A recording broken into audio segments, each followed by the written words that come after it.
அனைவருக்கும் வணக்கம். நீங்கள் பார்த்து கொண்டிருப்பது ரியல் 656. நான் உங்கள் மாதேஸ்வரன்.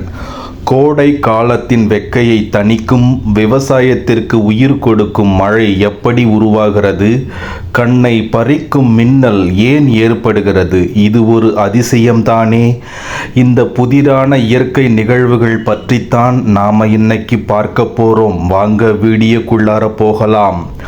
மழை எப்படி உருவாகிறது என்கிற தலைப்பில் 5 பகுதிகளாக நாம் இதை பார்த்து விடுவோம்.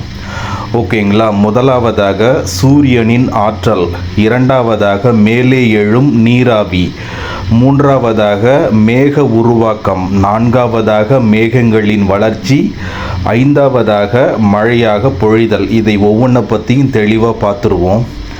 மழை ஒரு துளி கூட இல்லாமல் சில சமயங்களில் சில நாட்களில் வெள்ளமாக மாறிவிடும். இந்த மழை எங்கிருந்து வருகிறது? இதன் பின்னணியில் இருக்கும் அறிவியலை நாம் படிப்படியாக பார்த்துவிடலாம். முதலாவதாக சூரியனின் ஆற்றல். அதாவது முதலில் சூரியன் கடல், ஆறு, குளம் போன்ற நீர்நிலைகளில் உள்ள நீரை சூடுபடுத்துகிறது. இந்த வெப்பத்தால் நீர் ஆவியாக மாறி மேலே எழும்புகிறது. இதைத்தான் நீராவி அல்லது ஆங்கிலத்தில் வாட்டர் வேப்பர் என்று சொல்கிறோம். இரண்டாவதாக மேலே எழும் நீராவி. இந்த நீராவி காற்றில் கலந்து மிகவும் இலகுவாக இருப்பதால் வானத்தை நோக்கி மேலே செல்கிறது. மேலே செல்ல செல்ல காற்று குளிர்ச்சி அடையும். மூன்றாவதாக மேக உருவாக்கம். குளிர்ந்த காற்றுடன் இந்த நீராவி சேரும் போது அது மிகச்சிறிய நீர்த்துளிகளாகவோ அல்லது பனிக்கட்டிகளாகவோ மாறுகிறது. இந்த துளிகள் காற்றில் உள்ள தூசு துகள்களுடன் ஒட்டிக்கொண்டு ஒன்று சேர்ந்து மெல்ல மெல்ல மேகங்களாக உருவாகின்றன. நான்காவதாக மேகங்களின் வளர்ச்சி.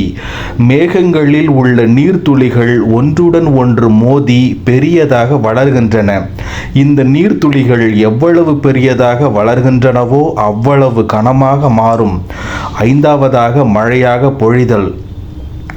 மேகங்களில் உள்ள நீர்த்துளிகளின் எடை காற்றின் அடர்த்தியை விட அதிகமாகும் போது அவை கீழே விழத் தொடங்குகின்றன. இப்படித்தான் மழை பெய்கிறது.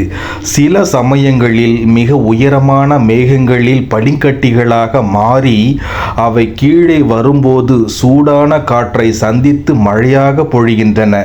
சில நேரங்களில் பனிக்கட்டிகளாகவே விழுந்தால் அது ஆலங்கட்டி மழை என்று நாம் சொல்கிறோம். அடுத்ததாக மின்னல் எப்படி உருவாகிறது என்பது தலைப்பில் 4 பகுதிகளாக பார்த்து விடுவோம். மழை வரும்போதெல்லாம் வானத்தில் ஒரு பிரகாசமான ஒளிக்கீற்றுடன் ஒரு பெரிய சத்தம் கேட்பதுண்டு. அதுதான் மின்னல். மின்னல் என்பது வெறும் வெளிச்சம் அல்ல, அது ஒரு சக்தி வாய்ந்த மின்சாரம். அந்த 4 பகுதிகள் என்னவென்று பார்த்தால், முதலாவதாக மேகங்களுக்குள் ஏற்படும் உராய்வு, இரண்டாவதாக மின்சார பிரிப்பு, மூன்றாவதாக மின்னோட்ட பாதை, நான்காவதாக இடி சத்தம். மேகங்களுக்குள் ஏற்படும் உராய்வு என்று முதலாவதாக பார்த்து விடுவோம்.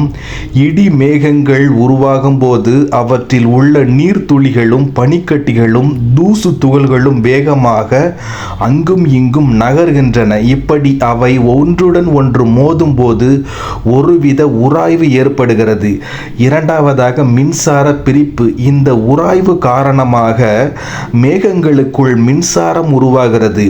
மேகத்தின் மேற்பகுதி பெரும்பாலும் நேர்மறை மின்னூட்டத்தையும், அதாவது பாசிட்டிவ் சார்ஜ் என்று ஆங்கிலத்தில் சொல்வோம், கீழ்ப்பகுதி எதிர்மறை மின்னூட்டத்தையும், அதாவது நெகட்டிவ் சார்ஜ் என்று ஆங்கிலத்தில் சொல்வோம். இவ்வாறாக மின்சார பிரிப்பானது பகிரப்படுகிறது. மூன்றாவதாக மின்னோட்ட பாதை. மேகங்களுக்கு இடையில் அல்லது மேகங்களுக்கும் பூமிக்கும் இடையில் உள்ள மின்னழுத்த வேறுபாடு அதிகமாகும் போது மின்சாரம் பாய்வதற்கு ஒரு பாதை உருவாகிறது. இதுதான் வோல்டேஜ் டிஃபரன்ஸ். இந்த மின்சார பாதை வழியாக மின் ஆற்றல் மிக வேகமாக பாயும்போது ஒரு பிரகாசமான ஒளி உருவாகிறது. இதுதான் மின்னல். நான்காவதாக இடி சத்தம். மின்னல் பாயும்போது அதை சுற்றியுள்ள காற்று மிக வேகமாக வெப்பமாகி விரிவடைகிறது. இந்த விரிவான காற்று ஒருவித அதிர்வலைகளை உருவாக்குகிறது. இந்த அதிர்வலைகள் தான் நாம் கேட்கும் இடி சத்தமாக மாறுகிறது. ஒளி அதிர்வை விட வேகமாக பயணிப்பதால் முதலில் மின்னலை கண்டு பிறகு இடியை கேட்கிறோம். பார்த்தீர்களா நண்பர்களே, மழை துளியில் தொடங்கி இடியுடன் கூடிய மின்னல் வரை ஒவ்வொரு இயற்கை நிகழ்வுக்கு பின்னாலும் எவ்வளவு பெரிய அறிவியல் இருக்கிறது என்று. இந்த வானிலை மாற்றங்கள் இல்லாமல் நம் பூமியில் உயிர்கள் வாழ்வது கடினம்.